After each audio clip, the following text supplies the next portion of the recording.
ओम गंग गणपते नमो नमः। श्रीमद् वाल्मीकि रामायण युद्धकांड 94 सर्ग राक्षसियों का विलाप।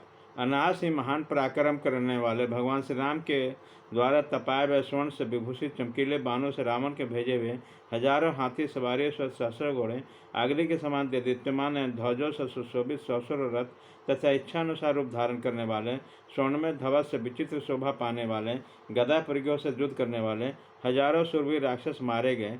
यह देखकर सुने मरने से बचे हुए निशाचर घबरा गए उठे और लंका में जाकर राक्षसियों से मिलकर बहुत ही दुखी और चिंतामग्न हो गए।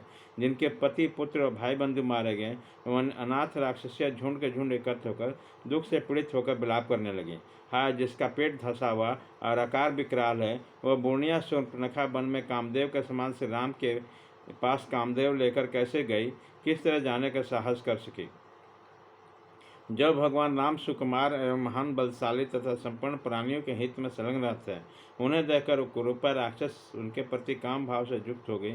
एक ऐसा दुस्साहस है, यह दुष्टा तो सबके द्वारा मार डालने के योग्य है। कहाँ सर्वगुण संपन्न महाबलशाली तथा सुंदर मुख वाले श्री राम, और कहाँ सभी गुणों से हीन दुर्मुखी राक्षस।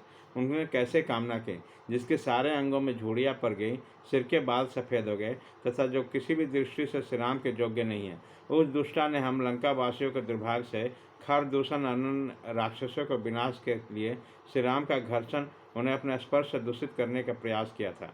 उनके कारण ही दशमुख राक्षस रावण ने यह महान बैर बांध लिया तथा अपने तथा राक्षस कुल के वध के लिए सीता जी को हर लाया। दशमुख राक्षस रावण जनक नंदिनी सीता को कभी नहीं पा सकेगा, परंतु उसने बलवान रघुनाथ जी समेत बैर बांध लिया। राक्षस विदेह कुमारी सीता को प्राप्त करना चाहता है। यह देखकर श्री राम ने एक ही बाण से उसका काम तमाम कर दिया। वह एक दृष्टांत थी, उसका अजय शक्ति को समझने के लिए काफ़ी था। जन स्थान में भयानक कर्म करने वाले 14,000 राक्षसों को श्री राम ने अग्निशिखा के समान तेजस्वी बाणों द्वारा काल के गाल में डाल दिया और सूर्य के सदृश प्रकाशमान सहायकों से सम्रांगण में खर दूषर तथा तिरसरा का भी संहार कर डाला। यह उनके अजयता का समझ डालने के लिए पर्याप्त दृष्टांत था। रक्तभोजी राक्षस कमंद की बाहें एक एक योजन लंबी थी तथा क्रोधवश बड़े जोर जोर से सिंहनाद करता था, तो भी श्री राम के हाथों से मारा गया। यह दृष्टांत ही श्री रामचंद्र जी के दुर्जय पराक्रम का ज्ञान करने के लिए पर्याप्त था। मेरु पर्वत के समान महाकाय बलवान इंद्र कुमार बाली को भी श्री रामचंद्र जी ने एक ही बाण में मार गिराया। उसके शक्ति का अनुमान करने के लिए एक ही उदाहरण काफ़ी था। सुग्रीव बहुत ही दुखी निराश होकर ऋषमुख पर्वत पर निवास करते थे, परंतु श्री राम ने किष्किंधा के राज सिंहासन पर बैठा दिया। उसके प्रभाव समझने के लिए एक ही दृष्टांत पर्याप्त है। विभीषण ने जो धर्म और धर्म की बातें युक्त कही, और सभी राक्षसों के लिए हितकर और युक्ति युक्त थी, परंतु मोहवश रावण को अच्छी न लगी। यदि कुबेर का छोटा भाई रावण विभीषण की बात मान लेता, तो लंकापुरी को इस तरह दुख से पीड़ित होकर शमशान भूमि नहीं बन पाता। महाबली कुंभकर्ण से राम के हाथ में मारा गया। दूसर वीर अतिकाय को लक्ष्मण ने मार गिराया। रावण का प्यारा पुत्र इंद्रजीत भी उन्हीं के हाथ मारा गया। तथापि रावण भगवान श्री राम के प्रभाव को नहीं समझ पाया। हाय, मेरा बेटा मारा गया, मेरे भाई के प्राणों को हाथ से धोना पड़ा, रणभूमि में मेरे पतिदेव को मार डाले गए। लंका के घर घर में राक्षसियों के शब्द सुनाई देते थे। सम्रांगण में शूरवीर राम ने जहाँ तहाँ सहस्रों रथों, घोड़ों और हाथियों का संहार कर डाला। पैदल सैनिकों को भी मौत के घाट उतार दिया। जान पड़ता है श्री राम का रूप धारण करके हमें साक्षात भगवान रुद्रदेव, भगवान विष्णु, सतकतु इंद्र अथवा स्वयं जमराज ही मार रहे हैं। हमारे प्रमुख वीर श्री राम के हाथ मारे गए। अब हम लोग के जीवन से निराश हो चलिए, अतः हमें भय का अंत नहीं दिखाई देता। इसलिए अतः हम नाथ की भांति विलाप कर रहे हैं।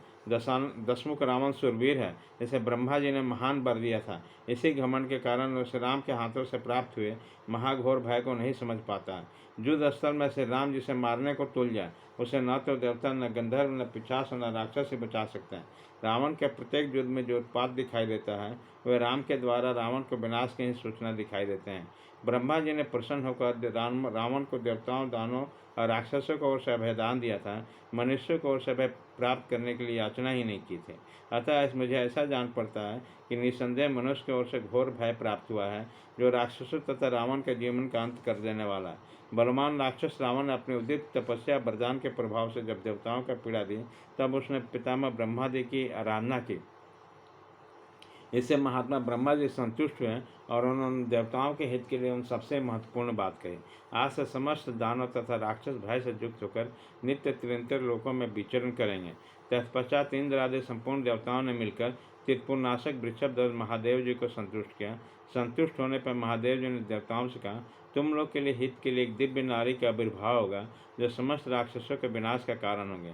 जैसे पूर्व काल में देवताओं द्वारा प्रयुक्त क्षुधा ने दानों का भक्षण किया, उसी प्रकार इन निशाचर नाशिनी सीता रावण सहित हम सब लोगों को खा जाएगी। उद्दंड और दुर्बुद्धि रावण के अन्याय से यह शोक संयुक्त घोर विनाश हम सबको प्राप्त हुआ। जगत में हम किसी ऐसे पुरुष को नहीं देखते हैं जो प्रलय काल के समान काल के भांति श्री रघुनाथ जी के संकट में पड़े हुए राक्षसियों का शरण दे सकें। हम बड़े भारी भय की अवस्था में स्थित हैं। जैसे वन में दावानल से घिरी हुई हथिनियों को कहीं प्राण बचाने के लिए जगह नहीं मिलती, उसी तरह हमारे लिए भी कोई शरण नहीं है। महात्मा पुलिस नंदन विभीषण ने समयोचित कार्य किया है। उन्हें जिन्हें भय दिखाई दिया उन्हीं के शरण में चले गए।